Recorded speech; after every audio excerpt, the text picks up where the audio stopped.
Hey guys welcome to Vijay academy YouTube channel रे आज आम डिस्कसन करवा +3 सेकेंड इयर थर्ड सेम उद्दिष्ट मेजर पेपर 7 रो यूनिट 4 रो 2 मार्क विशिष्ट क्वेश्चन आंसर बहुत इंपोर्टेंट क्वेश्चन आंसर आम डिस्कसन करवा। देख प्रथम क्वेश्चन कौन अच्छी बेंताम उपयोगितावाद कौन what is utilitarianism of Bentham या उत्तर में आम लिखा बेंताम उपयोगितावाद नीति प्रत्येक व्यक्तिर सुख और दुख सहित जड़ित मनुष्य सदासर्वदा सुख आनंद प्रति आकृष्ट होता है एवं दुख बा जंत्रणा को प्रशमन करने चेष्टा करें। राष्ट्र कर्तव्य है सर्वाधिक लोकों सर्वाधिक आनंद प्रदान करने एवं ताहाकु उपयोगितावाद कहुए। 2 नंबर क्वेश्चन आनंद और जंत्रणार मानवीय दिग कौन उत्तर में लिखा इंग्लैंडर प्रख्यात दार्शनिक जेरेमी बेंताम मनुष्यर दुईटी तत्व को आविष्कार करते। यह हूँ आनंद और जंत्रणा जहाँकि प्रत्येक मनुष्यर जीवनचर्या सहित जड़ित प्रत्येक व्यक्ति ये दुईटी तत्व को केवल आनंद को हासिल करने चाहे जंत्रणा को सीमित करने प्रयास करे। राष्ट्र तार नीति बल में सर्वाधिक आनंद प्रदान करें यह एक फलप्रद राष्ट्र हो पार। 3 नंबर क्वेश्चन बेंताम की प्रकार राष्ट्र परिकल्पना करते उत्तर में आम लिखा बेंताम को मतरे राष्ट्र एक राजनीतिक अनुष्ठान जहाँ मनुष्यकृत अटे। साधारणतः बेंताम एक व्यक्तिवादी राष्ट्र सपक्ष मत प्रकाश करते जनसाधारण सुख समृद्धि पर राष्ट्र गठन होता है जो जनसाधारण संपृक्ति रही है एणु एक उत्तरदायी गणतंत्र राष्ट्र गठन करने मूल उद्देश्य थिला। 4 नंबर क्वेश्चन जेरेमी बेंताम को मतरे आईन स्वरूप कौन या उत्तर में आम लिखा बेंताम को मतरे 2 प्रकार आईन थाए यथा दैवी बा डेविन लॉ मनुष्यकृत आईन बा मनुष्यकृत आईन। दैव आईन मनुष्यर चिंता और चेतनार परिसर बाहर रोथि केवल मानवकृत आईन एवं सर्वसाधारण द्वारा गृहीत आईन को सर्वश्रेष्ठ आईन भाव ग्रहण करें। 5 नंबर क्वेश्चन स्वतंत्रता उपरे जेरेमी बेंताम को मतामत कौन यार उत्तर में लिखा बेंताम व्यक्ति स्वतंत्रता का निरंकुश आधार में विचार करुनथिले स्वतंत्रता द्वारा व्यक्तिर व्यक्तित्व विकास घटे अपरपेक्षे अत्यधिक स्वतंत्रता केवे सर्वाधिक सुख दे पारे स्वतंत्रता व स्वाधीनता हेले केवे सर्वाधिक सुख दे पारे नहीं एथिपाई आईनगत सुरक्षा लड़ा नियंत्रित सुरक्षित स्वतंत्रता व्यक्तिर व्यक्तित्व विकास करें। 6 नंबर पॉइंट दंड व्यवस्थार संस्कार कौन यार उत्तर लिखा बेंताम जेल एवं दंड व्यवस्था व्यापक संस्कार आने प्रयास करते मतरे कठिन दंड और मृत्युदंड समाजर अपराध प्रवणता को दूर कर पारे नहीं। दंड व्यवस्था एपरी होगा उचित जहाँद्वारा दोषी निजर चरित्र संशोधन कर निजर कृत्यकर्म पश्चाताप कर से मृत्युदंड को संपूर्ण बारण कर। 7 नंबर क्वेश्चन जेरेमी बेंताम को शिक्षा नीति कौन थी एजुकेशन पॉलिसी ऑफ बेंताम आम उत्तर में लिखा बेंताम साधारणतः राष्ट्रायत्त शिक्षा नीति प्रचलन सपक्ष मत देते प्राथमिक शिक्षा नीति नागरिक मान सचेतनशील व राष्ट्र प्रति आनुगत्य प्रकाश करने प्रेरणा देवा उच्च शिक्षा व्यक्ति मान भविष्य में रोजगार कम कर सुनागरिक कर गढ़ी तोड़बार सहायक हो। 8 नंबर क्वेश्चन जेरेमी बेंताम को सार्वभौमत्व कौन या उत्तर में आम लिखा हब्स को भली बेंताम सार्वभौमत्व को असीम क्षमता प्रदान करने सपक्ष मत देते जनसाधारण द्वारा निर्वाचित प्रतिनिधि सरकार गठन करी असीमित क्षमता उपभोग करेंगे जे पर्यंत सार्वभौम पाखरे सरकार ग्रहणीयता रही से पर्यंत से या तिष्टिकी रहिबो। 9 नंबर क्वेश्चन बेंताम न्यायिक प्रशासन या उत्तर में आम लिखा बेंताम को मतरे लिखित आईन न्यायिक प्रचलन न्यायिक परिचालन फलप्रद होता पारंपरिक प्रथा प्राकृतिक आईन कौन आवश्यकता न थाए। बेंताम कहले न्याय प्रदान में कौन अनिर्दिष्टता रहा उचित नुहे या व्यय सापेक्ष होगा उचित नुहे एथिपाई से कहले विलंबित न्याय अपेक्षा नुहे।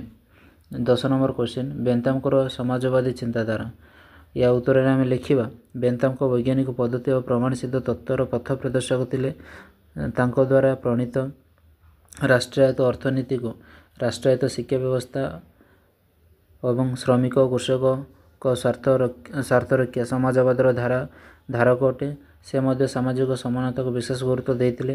ଏଣୁ କୁହାଯାଏ କାର୍ଲ ମାର୍କ୍ସ ତାଙ୍କର ବୈଜ୍ଞାନିକ ସମାଜବାଦ ବେନ୍ଥାମକୁ ଅନୁସରଣ କରି ବର୍ଣ୍ଣନା କରିଥିଲେ। 11 ନମ୍ବର କ୍ୱେଶ୍ଚିନ୍ ଜନ୍ ଷ୍ଟୁଆର୍ଟ ମିଲ୍ଙ୍କ ଉପଯୋଗିତାବାଦ। ୟା ଉତ୍ତରରେ ଆମେ ଲେଖିବା ମିଲ୍ଙ୍କ ମତରେ ବ୍ୟକ୍ତିବାଦର ସନ୍ତୋଷତା ସମସ୍ତ କାର୍ଯ୍ୟର ମୁଖ୍ୟ କାରଣ। ପ୍ରତ୍ୟେକ ବ୍ୟକ୍ତି ଆତ୍ମର ସୁଖ ପାଇଁ ରାଷ୍ଟ୍ର ନିର୍ମାଣ କରେ ଓ ସରକାର ଗଠନ କରେ, ଆଇନ ତିଆରି କରେ ଓ ଶୃଙ୍ଖଳିତ ଜୀବନଚର୍ଯ୍ୟା ମାଧ୍ୟମରେ ରାଷ୍ଟ୍ରଠାରୁ ସର୍ବାଧିକ ସୁଖ ଓ ସମୃଦ୍ଧି ଆଶା କରେ। ଏହାକୁ ଜନ୍ ଷ୍ଟୁଆର୍ଟ ମିଲ୍ଙ୍କର ଉପଯୋଗିତାବାଦ କୁହାଯାଏ। 12 ନମ୍ବର କ୍ୱେଶ୍ଚିନ୍ ମିଲ୍ଙ୍କର ସ୍ୱାଧୀନତା କ'ଣ? ଜନ୍ ଷ୍ଟୁଆର୍ଟ ମିଲ୍ ତାଙ୍କ ଦ୍ୱାରା ଉତ୍ତରରେ ଲେଖିବା ଜନ୍ ଷ୍ଟୁଆର୍ଟ ମିଲ୍ଙ୍କ ଦ୍ୱାରା ପ୍ରଣୀତ ପୁସ୍ତକ ଏସେ ଅନ୍ ଲିବର୍ଟିରେ ବ୍ୟକ୍ତି ସ୍ୱାଧୀନତା ସପକ୍ଷରେ ଯୁକ୍ତି ଉପସ୍ଥାପନ କରିଛନ୍ତି। ରାଷ୍ଟ୍ରର ବ୍ୟକ୍ତି ସ୍ୱାଧୀନତାକୁ କମ୍ ହସ୍ତକ୍ଷେପ ସେ ବିଶ୍ୱାସ କରନ୍ତି। ବ୍ୟକ୍ତିର ଅର୍ଥନୈତିକ ଅଭିବୃଦ୍ଧି ଓ ବିକାଶ ସ୍ୱାଧୀନତା ଏକ ଅପରିହାର୍ଯ୍ୟ ଆବଶ୍ୟକତା। 13 ନମ୍ବର କ୍ୱେଶ୍ଚିନ୍ ଶୂନ୍ୟ ସ୍ୱାଧୀନତା ବା ଏମ୍ପାଥି ଲିବର୍ଟିର ଅର୍ଥ କ'ଣ? ୟା ଉତ୍ତରରେ ହେବ ଦାର୍ଶନିକ ଜେ.ଏସ୍. ମିଲ୍ ମନୁଷ୍ୟର ପ୍ରତ୍ୟେକ କାର୍ଯ୍ୟକୁ ଦୁଇ ଭାଗରେ ବିଭକ୍ତ କରିଛନ୍ତି, ଯଥା ନିଜସ୍ୱ ସ୍ୱାର୍ଥ ବା ସେଲ୍ଫ ରିଗାର୍ଡ଼ିଂ ଏବଂ ଅନ୍ୟାନ୍ୟ ସ୍ୱାର୍ଥ ବା ଅଦର୍ସ ରିଗାର୍ଡ଼ିଂ। ନିଜର ସ୍ୱାର୍ଥ ସାଧନ ଦ୍ୱାରା କେବଳ ବୃହତ୍ତର ସ୍ୱାର୍ଥ ବ୍ୟାଘାତ ଘଟେ। ସେ ସମୟରେ ରାଷ୍ଟ୍ର ଏହା ଉପରେ ଅଙ୍କୁଶ ଲଗାଇ ପାରିବା ବା ନିୟନ୍ତ୍ରଣ ଜାରି କରିପାରିବା ବିଧେୟ। ନିୟନ୍ତ୍ରିତ ସ୍ୱତନ୍ତ୍ରତା ବୃହତ୍ତର ସ୍ୱାର୍ଥରେ ବ୍ୟାଘାତ ଆଣିଥାଏ। 14 ନମ୍ବର କ୍ୱେଶ୍ଚିନ୍ ବହୁ ମତଦାନ ବା ପ୍ଲୁରାଲ୍ ଭୋଟିଂ ବ୍ୟବସ୍ଥା କ'ଣ? ୟା ଉତ୍ତରରେ ଆମେ ଲେଖିବା ଜନ୍ ଷ୍ଟୁଆର୍ଟ ମିଲ୍ଙ୍କ ମତରେ ବ୍ୟକ୍ତିର ସ୍ୱାଧୀନତା ଅପରିହାର୍ଯ୍ୟ ହେଲେ ମଧ୍ୟ ସେ ନିଜେ ତା'ର ପଥ ପ୍ରଦର୍ଶକ ନୁହେଁ। ଏହାଦ୍ୱାରା ସ୍ୱାଧୀନତା ଅପରିହାର୍ଯ୍ୟ ବିରୁଦ୍ଧରେ ନିୟନ୍ତ୍ରଣ ଜାରି କରିବା ବିଧେୟ। ଅନିୟନ୍ତ୍ରିତ ସ୍ୱତନ୍ତ୍ରତା ବୃହତ୍ତର ସ୍ୱାର୍ଥରେ ବ୍ୟାଘାତ ଆଣିଥାଏ। 15 ନମ୍ବର କ୍ୱେଶ୍ଚିନ୍ ବହୁ ମତଦାନ ବା ପ୍ଲୁରାଲ୍ ଭୋଟିଂ ବ୍ୟବସ୍ଥା ସପକ୍ଷରେ ଲେଖ। ୟା ଉତ୍ତରରେ ଲେଖିବା ଜେ.ଏସ୍. ମିଲ୍ଙ୍କ ମତରେ ବିଜ୍ଞ ଓ ଅନୁଭବୀ ଲୋକଙ୍କୁ ସାଧାରଣ ଲୋକଙ୍କ ଭୋଟଦାନ ଅପେକ୍ଷା ଅଧିକ ମତଦାନ କ୍ଷମତା ପ୍ରଦାନ କରାଯିବା ଉଚିତ, କାରଣ ବିଜ୍ଞ ଲୋକମାନେ ସମାଜର ବା ରାଷ୍ଟ୍ରର ବୃହତ୍ତର ସ୍ୱାର୍ଥକୁ ଗୁରୁତ୍ୱ ଦେଇଥାନ୍ତି ଏବଂ ରାଷ୍ଟ୍ରର ଶାସନ କ୍ଷେତ୍ରରେ ସେମାନଙ୍କ ବିଶେଷ ଜ୍ଞାନ ଥାଏ। 16 ନମ୍ବର କ୍ୱେଶ୍ଚିନ୍ ଜେ.ଏସ୍. ମିଲ୍ଙ୍କର ମତରେ ପ୍ରତିନିଧିମୂଳକ ସରକାର କ'ଣ? ୟା ଉତ୍ତରରେ ଆମେ ଲେଖିବା ମିଲ୍ଙ୍କ ମତରେ ରାଜନୈତିକ ଅନୁଷ୍ଠାନଗୁଡ଼ିକ ଲୋକଙ୍କର ସ୍ୱେଚ୍ଛାକୃତ ଉଦ୍ୟମ ବଳରେ ପ୍ରତିଷ୍ଠାୟୀ କାର୍ଯ୍ୟ କରନ୍ତି। ପ୍ରତିନିଧି ସରକାର ଏକ ପ୍ରକୋଷ୍ଠ ମାଧ୍ୟମ ଯାହାଦ୍ୱାରା ସାଧାରଣ ଜ୍ଞାନୀ, ଗୁଣୀ, ସାଧୁ ପ୍ରକୃତିର ବ୍ୟକ୍ତିଙ୍କୁ ଶାସନ ବ୍ୟବସ୍ଥାରେ ସାମିଲ କରିବା ପାଇଁ ସୁଯୋଗ ମିଳିଥାଏ ଓ ଜନସାଧାରଣ ମତଦାନ ଦ୍ୱାରା।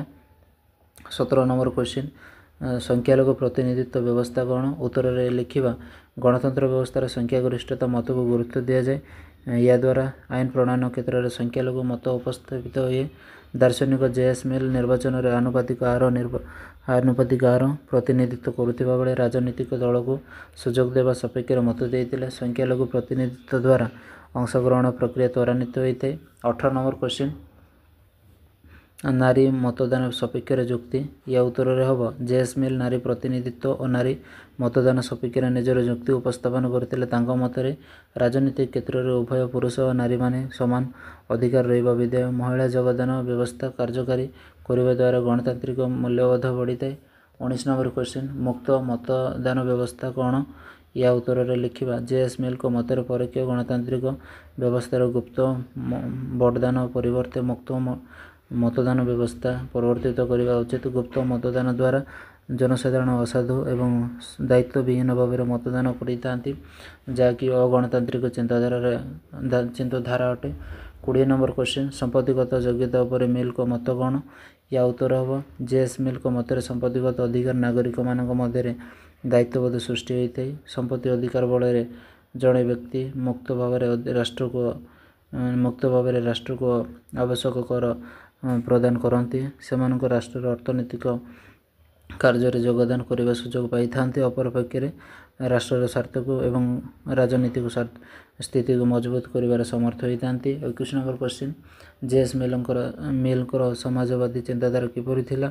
ୟା ଉତ୍ତରରେ ହେବ ମିଲ୍ ତାଙ୍କର ଉତ୍ତର ଜୀବନରେ ରାଷ୍ଟ୍ରବାଦ ଏବଂ ସମାଜବାଦର ଆବଶ୍ୟକତାକୁ ପ୍ରତିପାଦନ କରୁଥିଲେ। ସମାଜରେ ସର୍ବାଙ୍ଗୀନ ମଙ୍ଗଳ ସାଧନ ପାଇଁ ରାଷ୍ଟ୍ରବାଦର ଆବଶ୍ୟକତା ତାଙ୍କ ଲେଖନୀ ମୁନରେ ପ୍ରତିଫଳିତ ହୋଇଥିଲା। ମିଲ୍ଙ୍କର ଗତି ଚିନ୍ତାଧାରାକୁ ବ୍ୟକ୍ତିବାଦରୁ ସମାଜବାଦ ଓ ସାମାଜିକ ସମାନତା ପରିସ୍ଫୁଟ ହୋଇଥିଲା।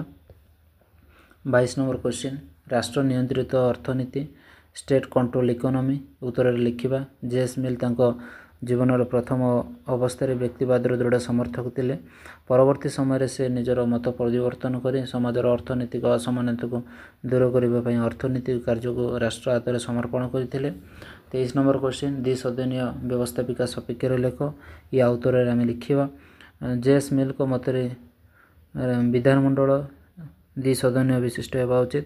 ଉଚ୍ଚ ସଦନର ପ୍ରତିନିଧିମାନଙ୍କୁ ରାଜନୈତିକ ଅଭିଜ୍ଞତା ଆଧାରରେ ନିଯୁକ୍ତି ଦିଆଯିବା ବିଧେୟ। ଏହା ଦ୍ୱାରା ନିମ୍ନ ସଦନରେ ସ୍ୱେଚ୍ଛାଚାରିତା ଉପରେ ନିୟନ୍ତ୍ରଣ ଜାରି କରାଯାଇପାରିବ। 24 ନମ୍ବର କ୍ୱେଶ୍ଚିନ୍ ବ୍ୟକ୍ତି ସ୍ୱାଚ୍ଛନ୍ଦ୍ୟ ନୀତି କ'ଣ? ଏ ଉତ୍ତରରେ ଆମେ ଲେଖିବା। ଦାର୍ଶନିକ ଜେଏସ୍ ମିଲ୍ ଅର୍ଥନୈତିକ କ୍ଷେତ୍ରରେ ରାଷ୍ଟ୍ରର ନିୟନ୍ତ୍ରଣ ସପକ୍ଷରେ ମତ ପ୍ରକାଶ କରି କୁହନ୍ତି ଜନସମୁଦାୟ ସ୍ୱାର୍ଥ ସାଧନ ପାଇଁ ବା ମଙ୍ଗଳ ସାଧନ ପାଇଁ ରାଷ୍ଟ୍ର ପ୍ରତିଶ୍ରୁତିବଦ୍ଧ ହେବା ଉଚିତ। ତେଣୁ ସର୍ବମଙ୍ଗଳ ନୀତି ବା ଲିଜେସ୍ ପେୟର ନୀତିକୁ ସେ ସମର୍ଥନ କରିଥିଲେ। 25 ନମ୍ବର କ୍ୱେଶ୍ଚିନ୍ ଗୁଣାତ୍ମକ ଆନନ୍ଦ କ୍ୱାଣ୍ଟିଟିଭ୍ ପ୍ରେସର କ'ଣ? ୟା ଉତ୍ତରରେ ହେବ ଦାର୍ଶନିକ ଜେଏସ୍ ମିଲ୍ ଗୁଣାତ୍ମକ ଆନନ୍ଦ ଉପରେ ବିଶ୍ୱାସ କରୁଥିଲେ। ତାଙ୍କ ମତରେ ଖୁସିରେ ସନ୍ତୁଷ୍ଟି ହେବା ଅପେକ୍ଷା ମଣିଷ ଅସନ୍ତୁଷ୍ଟ ହେବା ଶ୍ରେୟସ୍କର। ସେହିପରି ଜଣେ ବିଜ୍ଞ ବ୍ୟକ୍ତି ଅସନ୍ତୁଷ୍ଟ ହେବା ଅପେକ୍ଷା ବୋକା ମଣିଷ ସନ୍ତୁଷ୍ଟ ହେବା ଶ୍ରେୟସ୍କର ନୁହେଁ। ତେଣୁ ସେ ପରିମାଣାତ୍ମକ ଆନନ୍ଦ ଅପେକ୍ଷା ଗୁଣାତ୍ମକ ଆନନ୍ଦକୁ ପ୍ରାଧାନ୍ୟ ଦେଉଥିଲେ। 26 ନମ୍ବର କ୍ୱେଶ୍ଚିନ୍ ପରିମାଣାତ୍ମକ ଆନନ୍ଦ କ'ଣ? କ୍ୱାଣ୍ଟିଟିଭ୍ ପ୍ଲେଜର କ'ଣ? ଏହା ଉତ୍ତରରେ ହେବ ଜେଏସ୍ ମିଲ୍ଙ୍କ ମତରେ ପରିମାଣାତ୍ମକ ସୁଖ ସାଧାରଣ ବ୍ୟକ୍ତିର ନିଜସ୍ୱ କାର୍ଯ୍ୟକଳାପରୁ ମିଳିଥାଏ। ଏହାଦ୍ୱାରା ଅନୁପାତ ଯେତେ ଅଧିକ ହେଲେ ମଧ୍ୟ ଏହା ସହଜରେ ସମାଜ ଦ୍ୱାରା ଗ୍ରହଣଯୋଗ୍ୟ ନୁହେଁ। ଏଣୁ ବରଂ ଗୁଣାତ୍ମକ ସୁଖ ବୃହତ୍ତର ସ୍ୱାର୍ଥ ସହିତ ଜଡ଼ିତ ଥାଏ ଯାହା ପରିମାଣ ସୁଖ ହେଲେ ମଧ୍ୟ ଏହା ସମାଜର ମଙ୍ଗଳ ସାଧନ କରିଥାଏ। ଏହା ଥିଲା 2 ମାର୍କ ବିଶିଷ୍ଟ କ୍ୱେଶ୍ଚିନ୍। ପରବର୍ତ୍ତୀ ସମୟରେ ଆମେ 4 ମାର୍କ ବିଶିଷ୍ଟ କ୍ୱେଶ୍ଚିନ୍ ଡିସ୍କସନ୍ କରିବା। ରହିଲି, ଧନ୍ୟବାଦ।